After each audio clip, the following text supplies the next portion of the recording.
Every single day, millions of us reach for medicines to keep us healthy or to get us through a tough time. But have you ever really stopped to think about the massive, totally invisible system that's working around the clock to make sure that pill is safe? Well, that hidden world, that's what we're diving into today, the world of pharmaceutical quality. I mean, it's a question that affects every single one of us, right? When you pop that pill out of the blister pack, what is it that gives you the confidence that what's inside is exactly what it's supposed to be? Not a little more, not a little less. The answer is a whole discipline called quality assurance. And to get a sense of just how serious this all is, let's start with this number, $190 million. That's an M. That was the fine a huge pharma company, Sanofi, had to pay back in 2022 because of manufacturing problems. So right away, you can see this isn't just about ticking boxes. We're talking about massive financial and, of course, public health stakes. And that brings us right into our first section. See, in the pharmaceutical industry, quality isn't just a nice goal to aim for. It's a non-negotiable, legally enforced necessity. And when it fails, the consequences are severe for everyone involved. So what happens when things really go wrong? Well, according to the FDA, if a drug isn't made following the rules, what they call good manufacturing practices, it's legally considered adulterated. That's a heavy word, and it kicks off serious regulatory action. In 2023 alone, the FDA sent out over 1,100 of these warning letters. The price tag? On average, almost $15 million for a single violation. But honestly, forget the money for a second. The real damage is to patient trust. Once that's gone, a company's entire future is on the line. So how on earth does the industry manage all this risk? The answer is something called quality assurance, or just QA. Now, it's really important to think of QA not as like a police force looking for problems, but more like the architect that designs the entire system to prevent problems from ever happening. At its heart, quality assurance is all about being proactive. It's not about checking the product at the very end and hoping it's okay. No, it's this holistic system that covers everything, literally from the moment the raw ingredients show up at the factory door all the way until that medicine is shipped out. The whole idea is to design quality into every single step. This quote right here, this absolutely nails the QA philosophy. It is all about prevention. It's about building a process that's so strong, so robust, that mistakes are just really unlikely to happen in the first place. And that's the key difference that separates it from its partner, quality control.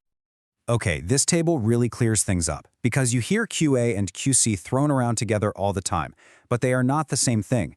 QA, quality assurance, is the architect. It's focused on the process. It's proactive. It uses things like audits and procedures to design a good system. Then you have quality control, QC. That's the inspector. QC is focused on the final product. It's reactive. It happens after the fact, using lab tests and inspections to find defects. So, to put it simply, QA builds the blueprint for quality. QC checks if the final building matches that blueprint. So, we get the theory, but what does a QA department actually do? What does this system look like when the rubber hits the road? Well, its scope is, frankly, it's huge. QA is responsible for enforcing those good manufacturing practices, or GMPs. That's the fundamental rulebook. They manage all the critical paperwork, like standard operating procedures, SOPs, which are basically the super detailed step-by-step recipe for every single task. They check the equipment, they audit suppliers, they manage any changes to the process, investigate problems, run training programs, and here's the big one, they have the final authority to say, yes, this batch of medicine is good to go. Let's just zoom in on one key process, called CAPA.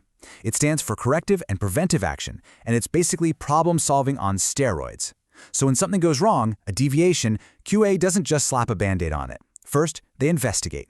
Then, they dig and dig to find the real root cause. Only then did they put in a corrective action to fix the immediate problem and a preventive action to make sure it can never, ever happen again. It's this powerful cycle of constant improvement.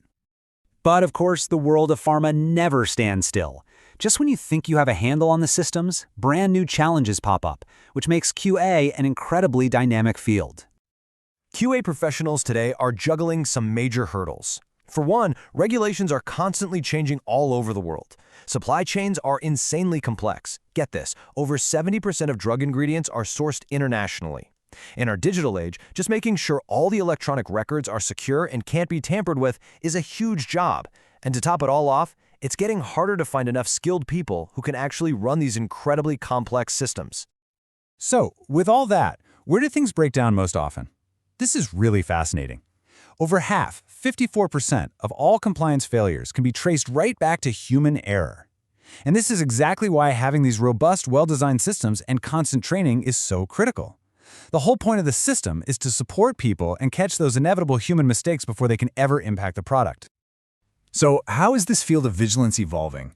Well, to meet all these modern challenges, QA is starting to embrace some really cutting-edge technology to build the quality systems of the future. First up, the obvious one, automation. I mean, think about it. You've got robotic arms that can fill vials with perfect precision 24/7 without getting tired or distracted.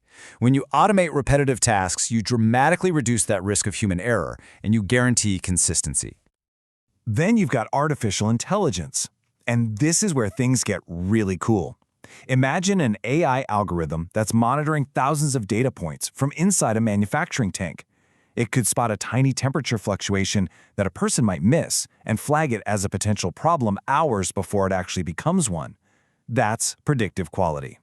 And it's not just the tools. The very way drugs are made is changing. So instead of the old way of making one giant batch at a time, kind of like baking a huge cake, a lot of companies are moving to what's called continuous manufacturing.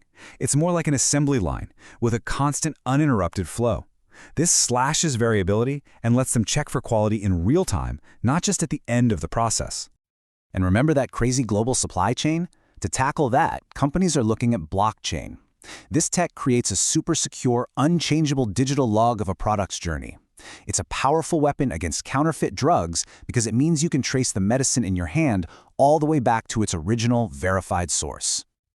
So when you boil it all down, the crucial point is this. Quality assurance isn't just some department in the basement that enforces rules. For it to actually work, it has to be a culture, a mindset of constant vigilance and a deep commitment to always getting better that has to be a part of everyone's job in the organization. And that really leaves us with one final big thought. We are heading into an era of unbelievably complex and personalized medicines.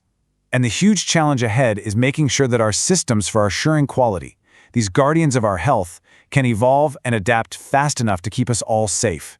It's a critical question for all of our futures. Thanks so much for joining us.